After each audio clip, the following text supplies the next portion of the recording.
vẫn đang giữ làn sóng.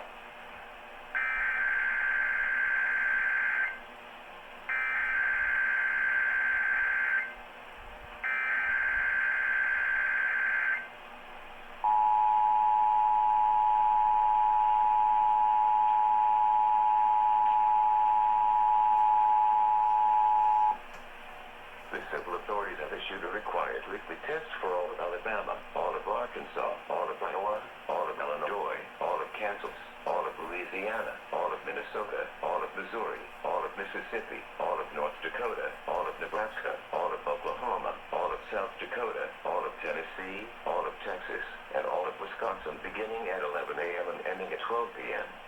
Test message EAPAWS OpenCap EAS feed configuration test message.